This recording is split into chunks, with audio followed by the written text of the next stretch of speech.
हजारों रहस्यों और आदिशक्तियों से भरा है हमारा देश हिंदुस्तान, जहां भगवान इंसान के रूप में जन्म लेते हैं और सामान्य मनुष्य का जीवन जीकर भी वो कई अनोखे राज और रहस्य भी उजागर करते हैं। दुनिया भर में सबसे अलग, सबसे सुंदर और कई रहस्यों को अपने अंदर समेटे हुए भारत के हर एक कण कण में, नदियों में, पहाड़ों में, यहाँ के झरनों में, यहाँ की प्रकृति में और यहाँ की संस्कृति में साधक, आराधक या तो फिर वो योगी हो या जोगी हो, और इसी तरह यहाँ के मंदिर भी अपनी ही जगह पर विराजमान होकर अपने सीने में अनेकों राज समेटे हुए हैं। ऐसा ही एक अनोखा मंदिर स्थित है उड़ीसा में, जो कि 4 धामों में से एक है, जिसका नाम है जगन्नाथपुरी मंदिर। और जगन्नाथपुरी के इस मंदिर में भगवान जगन्नाथ, उनके भाई बलभद्र और बहन सुभद्रा की काठ की मूर्तियां हैं। लकड़ी की मूर्तियों वाला यह पूरे देश का एक अनोखा मंदिर है। इस जगन्नाथ मंदिर की कई ऐसी अनोखी विशेषताएं हैं, साथ ही इस मंदिर से जुड़ी कई ऐसी रहस्यमयी बातें हैं जिनको सदियों से आज तक कोई भी सुलझा नहीं पाया है। हिंदू धर्म में 4 धाम यात्रा का बहुत महत्व है और इस 4 धाम की यात्रा में बद्रीनाथ, द्वारका, रामेश्वरम और पुरी है। और मान्यता ये है कि जब भगवान विष्णु 4 धामों में बसे तो सबसे पहले बद्रीनाथ गए और वहां स्नान किया, और उसके बाद वो गुजरात के द्वारिका गए, जहां पर उन्होंने अपने वस्त्रों को बदला और उड़ीसा की पुरी में जाकर उन्होंने भोजन ग्रहण किया। और पुरी में भगवान श्री जगन्नाथ का मंदिर है। और आज हम इस वीडियो में इसी अनोखे और रहस्यमय मंदिर के बारे में चर्चा करेंगे और इस मंदिर से जुड़े कई रहस्यों के बारे में जानेंगे जिन्हें आज तक कोई भी नहीं सुलझा पाया है। जैसे कि मंदिर के खजाने का रहस्य। ऐसा कहा जाता है कि मंदिर के नीचे खजाना दबा हुआ है और जमीन के ऊपर मंदिर जितना विशाल दिखाई देता है उतना ही ये जमीन के नीचे गहरा भी है। और अगर हम बात करें इस मंदिर के खजाने की, तो खजाने में रुपए, पैसे, सोना, चांदी से लेकर अनेक प्रकार के रत्न आभूषण भी भरे पड़े हैं। 2018 में उड़ीसा हाईकोर्ट के आदेश पर मंदिर के रत्न भंडार कोष में कड़ी सुरक्षा के बीच 16 सदस्यों की एक टीम यहाँ जांच के लिए आई। और इस घटना के लगभग 2 महीने बाद ही मंदिर के खजाने की चाबी के गायब हो जाने की बातें सुनाई देने लगी, और जो अब तक नहीं मिली है।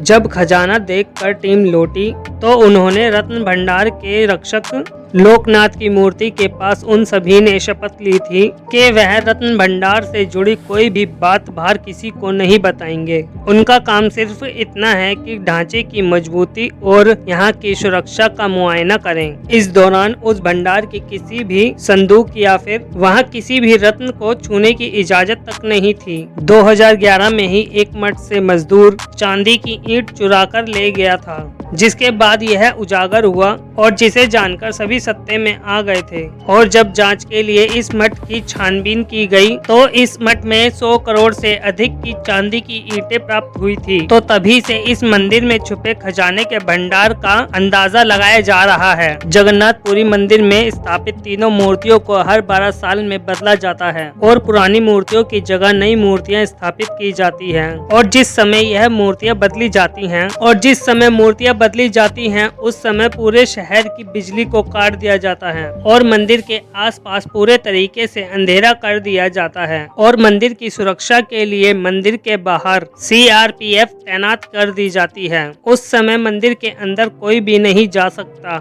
यहाँ तक कि जो पुजारी मूर्तियों को बदलता है उसकी आंखों पर भी पट्टियां बांध दी जाती हैं और हाथों में दस्ताने पहना दिए जाते हैं। फिर जाकर मूर्तियों को बदलने का कार्यक्रम शुरू किया जाता है।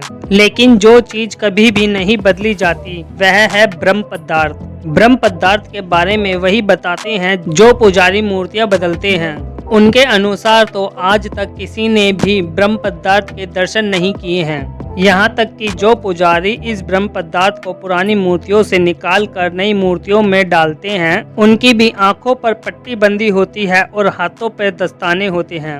मान्यता यह है अगर इसे किसी ने देख लिया तो निश्चित ही उसकी मृत्यु हो जाती है।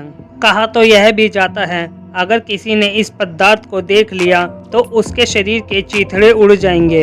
इस पदार्थ को हमेशा श्री कृष्ण से जोड़कर ही देखा जाता है। मूर्ति बदलने वाले कुछ पुजारियों ने तो यह भी कहा है कि मूर्ति बदलते समय जब यह ब्रह्म पदार्थ हाथों में आता है तो ऐसा महसूस होता है कि हाथों में कुछ उछल रहा है, जैसे कि कोई खरगोश उछल रहा हो, अर्थात हाथों में कुछ ऐसी चीज है जिसमें की जान है। और क्योंकि हाथों में दस्ताने होते हैं इसलिए उस पदार्थ के बारे में कुछ ज्यादा महसूस नहीं हो पाता। यानी मानते हैं कि ब्रह्म पदार्थ किसी जीवित पदार्थ की ही भांति है, परंतु इसकी वास्तविकता तो कोई नहीं जानता। तो चलिए अब जानते हैं कि कब हुआ था इस रहस्यमय मंदिर का निर्माण। इस मंदिर के बनने के पीछे भी एक रहस्य है, क्योंकि पूरा मंदिर ही रहस्यों से भरा हुआ है। राजा इंद्रदेव जो कि मालवा के राजा थे, वह भगवान विष्णु के बड़े भक्त थे। तो उनको उनके सपनों में भगवान विष्णु ने एक बार दर्शन दिए। सपने में ही भगवान विष्णु ने उनसे कहा था कि नीलांचल पर्वत की एक गुफा के अंदर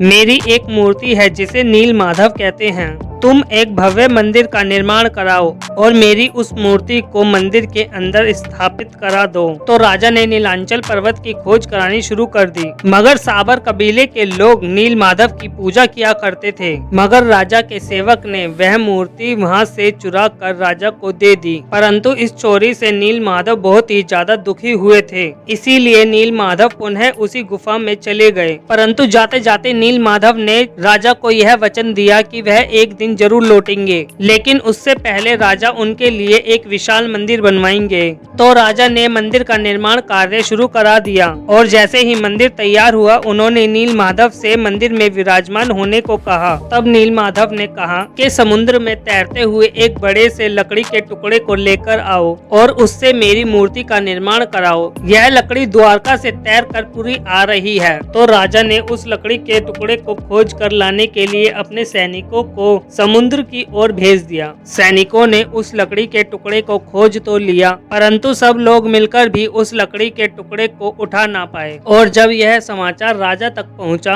तो राजा समझ गए कि इस कार्य के लिए उन्हें साबर कबीले के मुखिया की मदद की जरूरत है। और राजा ने उनकी सहायता ली, जो कि नील माधव के बहुत बड़े भक्त थे। और उस मुखिया ने एक ही हाथ से उस लकड़ी के टुकड़े को उठा लिया, जिस लकड़ी के टुकड़े को सारे सैनिक मिलकर हिला भी नहीं पा रहे थे। और उन्होंने उस लकड़ी के टुकड़े को मंदिर में ला कर रख दिया। यह देखकर तो सभी हैरान हो गए और अब बारी आई उस लकड़ी से मूर्ति बनाने की। और इसके लिए राजा ने एक से बढ़कर एक कारीगरों को बुलवाया, परंतु अच्छे से अच्छा कारीगर भी उस लकड़े पर अपने औजारों से एक खरोच भी नहीं दे पाए। तब भगवान विश्वकर्मा अपना भेष बदल कर आए और उन्होंने राजा से कहा कि वो नील माधव की मूर्ति तो बना देंगे, पर उनकी एक शर्त है कि ये मूर्ति वो 21 दिनों में बनाएंगे, परंतु वह मूर्तियों का निर्माण अकेले में करेंगे।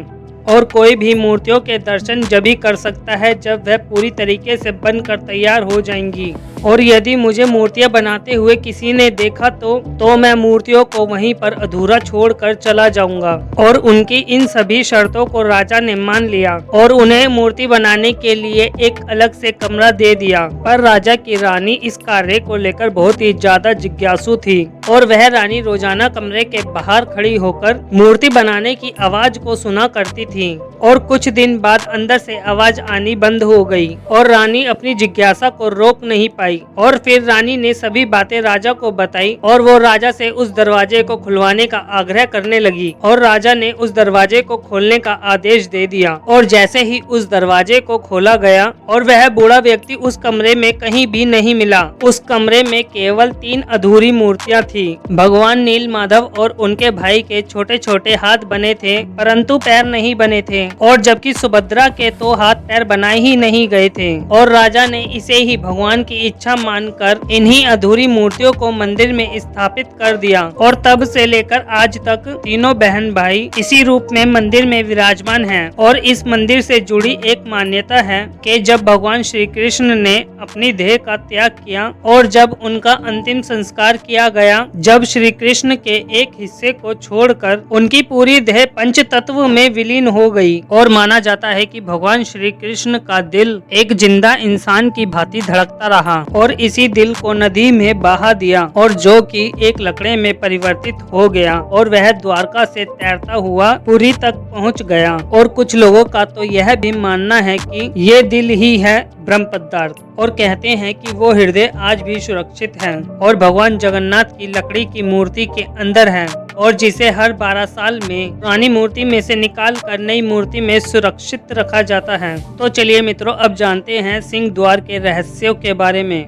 जगन्नाथपुरी मंदिर समुद्र के किनारे है और इस मंदिर में एक सिंह द्वार है और मान्यता है कि आप अपने पैरों को जब तक सिंह द्वार के बाहर रखेंगे, वो चाहे एक ही कदम पीछे क्यों ना हो, तब तक आपको समुद्र की लहरें साफ साफ सुनाई देंगी। परंतु जैसे ही आप सिंह द्वार में प्रवेश करते हो तो लहरों की आवाज एकदम गुम हो जाती है और इसी प्रकार निकलते समय भी जब तक आप सिंह द्वार में रहोगे, आपको समुद्र से जुड़ी किसी भी प्रकार की कोई आवाज नहीं आएगी। परंतु जैसे ही आप सिंह द्वार से बाहर आओगे तो वो चाहे एक ही कदम की दूरी क्यों न हो, आपको पुनः समुद्र की आवाज आने लगेगी। और यह भी कहा जाता है कि सिंह द्वार के बाहर चिता जलने की गंध आती है, पर जैसे ही सिंह द्वार के अंदर कदम रखो ये गंध भी गायब हो जाती है। जगन्नाथ मंदिर की रसोई का रहस्य। तो चलिए मित्रों, अब जानते हैं जगन्नाथ मंदिर की रसोई से जुड़े चमत्कारों के बारे में। तो मित्रों, इस रसोई के बारे में कहा जाता है कि यह दुनिया की सबसे बड़ी रसोई है। यहाँ पर 500 रसोइये और 300 उनके सहयोगी साल भर काम करते हैं। यहाँ की मान्यता है कि यहाँ चाहे लाखों भक्त क्यों ना आ जाएं, यहाँ कभी भी प्रसाद कम नहीं पड़ता। लेकिन जैसे ही मंदिर का पट बंद होने का समय आता है तो प्रसाद अपने आप ही खत्म हो जाता है, यानी कि यहाँ पर बनने वाला प्रसाद कभी भी खत्म नहीं होता। मंदिर में जो प्रसाद बनता है उसे आज भी लकड़ी के चूल्हे पर बनाया जाता है और इस प्रसाद को 7 बर्तनों में बनाया जाता है और प्रसाद तैयार करने के लिए इन 7 बर्तनों को चूल्हे के ऊपर एक रख कर पकाया जाता है, यानी 7 बर्तन एक के ऊपर एक सीढ़ी की तरह रखे होते हैं। हैरानी तो ये है, श्री जगन्नाथ जी यहाँ पर भी अपना चमत्कार दिखाते हैं, क्योंकि जो बर्तन चूल्हे पर रखे सभी बर्तनों में सबसे ऊपर रखा होता है, सबसे पहले प्रसाद उसी में बनकर तैयार होता है और उसी प्रकार क्रमशः छठे, 5वें, चौथे, तीसरे, दूसरे और अंत में पहले नंबर पर रखे बर्तन में प्रसाद बनकर तैयार हो जाता है। इस मंदिर के शीर्ष पर लगा झंडा भी बहुत ही ज्यादा रहस्यमयी है। तो चलिए मित्रों, अब जानते हैं इस मंदिर के शीर्ष पर लगी पताका के बारे में। यह कोई आम मंदिर पर लगी पताका नहीं है, यह हर रोज मंदिर पर लगे झंडे को बदला जाता है, क्योंकि यहाँ पर ऐसी मान्यता है कि यदि किसी दिन मंदिर की पताका ना बदली जाए तो अगले 18 सालों के लिए मंदिर बंद हो जाएगा और ये झंडा हमेशा हवा की विपरीत दिशा में ही लहराता है। और मंदिर के शिखर पर एक सुदर्शन चक्र भी है और ये माना जाता है कि आप पुरी की किसी भी कोने या दिशा से आप इस सुदर्शन चक्र की ओर देखेंगे तो सुदर्शन चक्र का मुख हमेशा देखने वाले की ओर ही होगा। जगन्नाथ मंदिर लगभग 4 लाख वर्ग फीट के एरिया में बना हुआ है और इस मंदिर की ऊंचाई लगभग 214 फीट की है। लेकिन हैरानी वाली बात तो ये है मित्रों के इतने विशाल मंदिर की परछाई आज तक किसी ने नहीं देखी, क्योंकि इस विशाल मंदिर की परछाई आज तक कभी नहीं बनी। तो मित्रों, आप कमेंट्स में जरूर बताएं कि आपको इस मंदिर की जानकारी कैसी लगी और अगर आपको भी वीडियो अच्छी लगी हो तो वीडियो को लाइक और शेयर अवश्य करें और हमारे साथ जुड़े रहने के लिए आप हमारे चैनल को भी सब्सक्राइब कर लीजिए। तो दोस्तों, हम अपने 1000 सब्सक्राइबर होने के बहुत ही ज़्यादा नज़दीक हैं, तो कृपया करके हमारे चैनल को सब्सक्राइब करें